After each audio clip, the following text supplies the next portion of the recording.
সুপ্রিয় তৃতীয় শ্রেণীর শিক্ষার্থীবৃন্দ, অভিভাবক সবাইকে জানাই আসসালামু আলাইকুম। বরাবরের মতো আজকে আবারও চলে এসেছি তৃতীয় শ্রেণীর বাংলা পাঠ 17 আমাদের উৎসব এই গল্প থেকে অনুশীলনীর সমাধান নিয়ে। তো কথা না বাড়িয়ে শুরু করছি অনুশীলনীর সমাধান। প্রথমে একে আছে বাক্য বলি ও লিখি। এখানে শব্দ আছে, শব্দগুলো দিয়ে আমরা বাক্য তৈরি করব। প্রথমে আছে উৎসব। উৎসব মানে আনন্দ অনুষ্ঠান। বরণ, নববর্ষে নতুন বছর বরণ করে নেওয়া হয়। আলপনা, বাড়িতে আলপনা আঁকা হয়েছে। জন্মদিন, আমি জন্মদিনে অনেক আনন্দ করি। দুয়ে আছে ডান পাশের শব্দ নিয়ে খালি জায়গা পূরণ করি। এখানে শব্দগুলো আছে, এই শব্দগুলো নিয়ে আমাকে শূন্যস্থান পূরণ করতে হবে। একে আছে দুয়ের কতে আছে ঈদে ঈদগাহে সবাই নামাজ পড়তে যায়। খ পহেলা বৈশাখ বাংলা বছরের প্রথম দিন।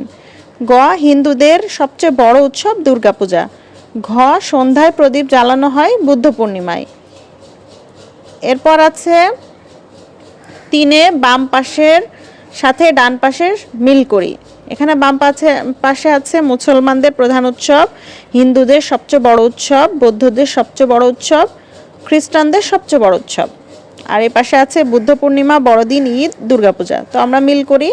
প্রথমে আমরা দিব মুসলমানদের প্রধান উৎসব ঈদ, হিন্দুদের সবচেয়ে বড় উৎসব দুর্গাপূজা, বৌদ্ধদের সবচেয়ে বড় উৎসব বুদ্ধ পূর্ণিমা, খ্রিস্টানদের সবচেয়ে বড় উৎসব বড়দিন।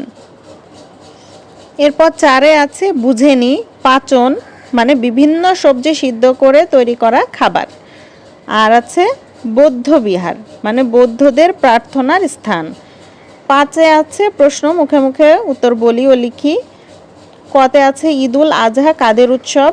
খ কোন পূজা শরৎকালে হয়। গ কোন মাসে বুদ্ধ পূর্ণিমা পালিত হয়। ঘ কোন উৎসবে ক্রিসমাস ট্রি সাজানো হয়। তো এই প্রশ্নগুলোর উত্তর আমি খাতায় লিখে নিয়েছি। আমি খাতাতে উত্তরগুলো আলোচনা করার আগে বলে নেব যে যারা এই পর্যন্ত ভিডিওটি কন্টিনিউ করেছেন তাদের প্রতি অসংখ্য ধন্যবাদ এবং কৃতজ্ঞতা। যদি আমার ভিডিও ভালো লাগে অবশ্যই লাইক করবেন, কমেন্টস করবেন আর চ্যানেলটা সাবস্ক্রাইব করে রাখতে ভুলবেন না। তো আমরা দেখব প্রথম প্রশ্ন ছিল ঈদুল আজহা কাদের উৎসব। উত্তর ঈদুল আজহা মুসলমানদের উৎসব। খ কোন পূজা শরৎকালে হয়। উত্তর দুর্গাপূজা হয় শরৎকালে। এরপর আছে কোন মাসে বুদ্ধ পূর্ণিমা পালিত হয়। উত্তর বৈশাখ মাসের পূর্ণিমার দিনে বুদ্ধ পূর্ণিমা পালিত হয়। ঘ আছে কোন উৎসবে ক্রিসমাস ট্রি সাজানো হয়। উত্তর খ্রিস্টানরা ডিসেম্বর মাসের 25 তারিখে বড়দিন পালন করে। এদিন ক্রিসমাস ট্রিতে ছোট ছোট বাতি লাগিয়ে সাজানো হয়। এই তো গেল ছোট ছোট প্রশ্নের উত্তর।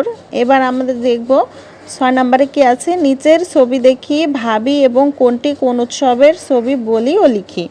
এখানে আমরা দেখছি মোট 1 2 3 4 5টা ছবি আছে।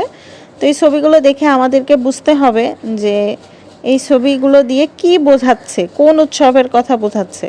তো প্রথমেই আমরা দেখতে পাচ্ছি, এই ছবিটা দেখে আমরা কি বুঝতে পারছি যে এটা খ্রিস্টানদের বড়দিনের উৎসব।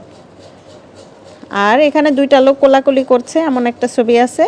তার মানে এটা দিয়ে বোঝা যায় যে মুসলমানদের ঈদুল ফিতর এবং ঈদুল আজহার সময়ে যে ঈদের সকালবেলা নামাজ হয়, নামাজ শেষে সবাই কোলাকুলি করে। তার মানে এটা ঈদুল ফিতর ও ঈদুল আজহার উৎসবের নির্দেশ করে। এরপর এখানে আমরা বিভিন্ন দেবদেবীর ছবি দেখতে পাচ্ছি, তার মানে হিন্দুদের দুর্গাপূজা হতে পারে। আর এখানে আমরা কিছু বুদ্ধদেরকে দেখতে পাচ্ছি, তার মানে এটা হচ্ছে বুদ্ধ পূর্ণিমা। আর এটা আছে সবচেয়ে মজার ছবি, কি বলতো, নাগরদোলা। নাগরদোলা কখন বসে বলতো? সাধারণত পহেলা বৈশাখ নির্দেশ করে নাগরদোলা ছবি দিয়ে। তো এটাই ছিল আজকের 17 পার্ট আমাদের উৎসব এই অনুশীলনীর সমাধান। তো আজকের মতো এ পর্যন্তই। সবাইকে অনেক ধন্যবাদ। আসসালামু আলাইকুম, আল্লাহ হাফেজ।